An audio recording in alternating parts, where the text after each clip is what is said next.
अस्सलाम वालेकुम स्टूडेंट्स। मोर मशीन के साथ टॉपिक स्टार्ट कर रहे हैं अपना नेक्स्ट। मोर मशीन्स और मेले मशीन्स में जो है बहुत ज़्यादा कम फर्क है।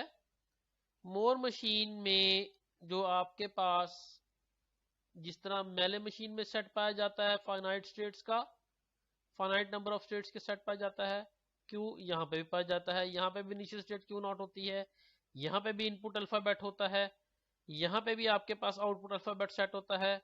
ये भी वैसे ही ट्रांजिशन फंक्शन, सिर्फ आपके पास आउटपुट फंक्शन जो है ये आपके पास अब डायरेक्टली स्टेट पे मैप हो गया है। स्टेट का ताल्लुक होगा आउटपुट का डायरेक्टली आउटपुट अल्फाबेट्स के साथ, क्योंकि अब हम जो आउटपुट्स हैं वो स्टेट पे मेंशन करने वाले हैं इंस्टेड ऑफ ट्रांजिशंस। देखते हैं, ये देखें आपके पास एक मेले मशीन है, मोर मशीन है। इसमें आपके पास जो आउटपुट होती है वो स्टेट्स पे दी जाती है। क्यू नॉट इनिशियल स्टेट वैसे ही है, आउटपुट प्रोड्यूस करेगी जीरो। अब ट्रांजिशन जीरो की या वन की जो भी दी जाए वो आपके पास उसके मुताबिक उस स्टेट पे जाके दोबारा आउटपुट प्रोड्यूस करेगी।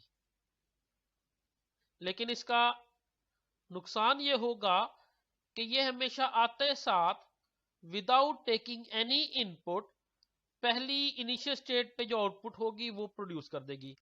तो इसको रन करने का तरीकाकार ये होता है कि इसकी पहली आउटपुट को हमेशा ही इग्नोर किया जाता है, पहली बिट को या पहली आउटपुट को हमेशा इग्नोर किया जाएगा, तो बाकी सारे आपके पास वर्किंग सही होगी। आए इसकी कुछ एग्जांपल्स देखते हैं, बल्कि इसी को देखें पहले रनिंग पता चले आपको कैसे है। अब ये देखें, अगर मैंने इनपुट देनी है 1 1 तो पहली आउटपुट 0 होगी, उसके बाद 1 दिया गया तो ये Q2 पे आ गया और Q2 पे पहुंच के इसने आउटपुट प्रोड्यूस की 0। अब फिर 1 दिया गया तो फिर Q2 पे पहुंचा और आउटपुट यहां पे पहुंच के प्रोड्यूस हुई 0। तो अगेन आपके पास 1 1 के अगेंस्ट जो आउटपुट प्रोड्यूस होगी वो 0 0 और 0, 3 जीरोस प्रोड्यूस होंगे आपके पास। तो आउटपुट यहां पे होगी 3 जीरोस। ये हमारे पास एग्जांपल है।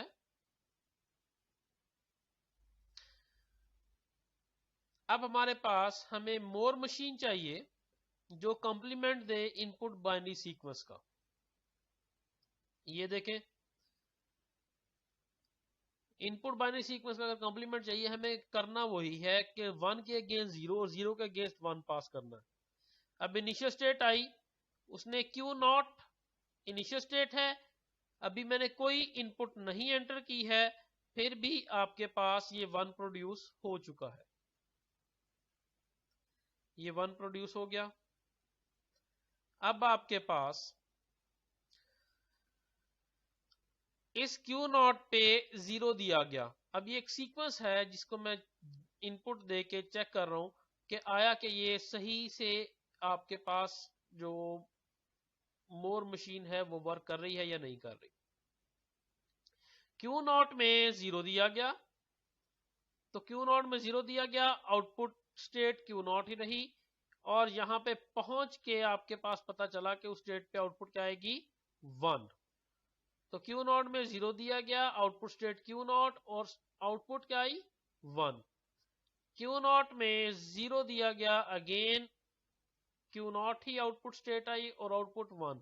अब क्यू नॉट में 1 दिया गया, क्यू नॉट में 1 दिया गया तो डायरेक्शन मैंने दूसरी स्टेट की तरफ कर दी जो कि आउटपुट 0 प्रोड्यूस करे। तो क्यू नॉट में 1 दिया गया तो आउटपुट स्टेट Q1, 1 दिया गया तो आउटपुट स्टेट Q1, और यहां पे पहुंच के आउटपुट 0 मिली। अब आपके पास Q1 में 1 दिया गया तो आउटपुट स्टेट हमारे पास Q1 ही रही और आउटपुट लूप के थ्रू 0 प्रोड्यूस हुई। अब Q1 में अगेन 1 दिया गया तो इसी लूप की यूटिलाइजेशन हुई और बिल्कुल वैसे के वैसे ही आपके पास जो है वो स्टेट्स आगे ट्रांसफर हो गई। Q1 ही रहा और आउटपुट 0 ही रही, तो पूरे का पूरा कॉलम इसी तरह ही आगे आ गया। अब Q1 में 0 दिया गया, Q1 में अगर 0 दिया जाए तो आउटपुट आती है Q0। Q1 में 0 दिया गया तो आउटपुट Q0 और Q0 पे आपके पास आउटपुट क्या रही स्टेट पे 1।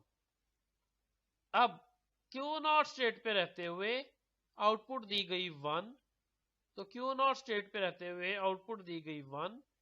जैसे ही 1 आउटपुट दी गई तो उस सूरत में हम मूव कर गए Q1 पे और आउटपुट क्या प्रोड्यूस की Q1 ने 0। तो ये आपके पास इनपुट सीक्वेंस है। अब इनपुट सीक्वेंस अगर गौर से देखें इस पूरे सीक्वेंस को, तो इसमें आपके पास जो आउटपुट सीक्वेंस है उसमें एक बिट ज्यादा है। ये वही बिट है जो हमें इग्नोर करनी है। इसको इग्नोर करेंगे तो मोर मशीन जो है वो सही आपके पास आंसर करेगी। बाकी सारी आप देख लें, इसने प्रॉपरली आपके पास कॉम्प्लीमेंट किया है। 0 का 1, 0 का 1, 1 का 0, 1 का 0, 1 का 0, 0 का 1 और 1 का 0। और एग्जांपल्स की तरफ चलते हैं आप।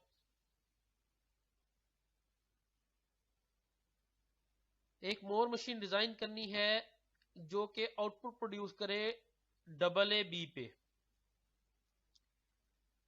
हाई आउटपुट प्रोड्यूस करे, बीप करे। तो अब हम देखते हैं कि ये काम कैसे होगा। अब मैंने स्टेट्स पे 0 और 1 रखवाए हैं। Q0 इनिशियली इनपुट दी गई, Q0 पे 0 प्रोड्यूस हुआ। अगर तो B आता है तो यहीं पे रहेगा, जैसे ही A आएगा तो नेक्स्ट स्टेट पे आ जाएगा। अगर यहां भी आउटपुट 0 थी और यहां भी आउटपुट 0 है तो मुझे नेक्स्ट स्टेट पे जाने का फायदा सिर्फ ये हुआ कि AA B में आपके पास पहले A के अक्कर होने का सबूत मिलता है Q1 पे कि हाँ जी एक A अक्कर हो गया है। ये इसका डिस्टेंस जो कवर हो रहा है। अगर इसी तरह दूसरा A उसके साथ ही प्रोड्यूस होगा तो ये Q2 पे पहुंच जाएगा। और अगर उसके बाद B प्रोड्यूस होता है तो Q3 जो कि आपके पास इस पे आउटपुट मैंने क्या दी हुई है, हाई आउटपुट। अगर यहां पे पहुंच के A अगर होगा तो फिर AA B पे बीप होनी चाहिए, तो इसलिए A आपके पास A के दूसरा A और उसके बाद B। तो ये आपके पास सफर बनता है मिनिमम A का Q1 पे। और अगर B आता है तो उस सूरत में मिनिमम जो सफर बनता है आपके पास Q3 का, वो जाता है Q0 पे। उम्मीद करता हूं आप लोगों को समझ आ गई होगी। ये इसका टेबल भी बनाया गया है, आप इसको टेबल से भी वेरीफाई कर सकते हैं। फिर भी किसी भी मुश्किल की सूरत में आप लोग मुझे व्हाट्सएप पे कांटेक्ट कर सकते हैं। अपना ख्याल रखिएगा। अल्लाह हाफिज।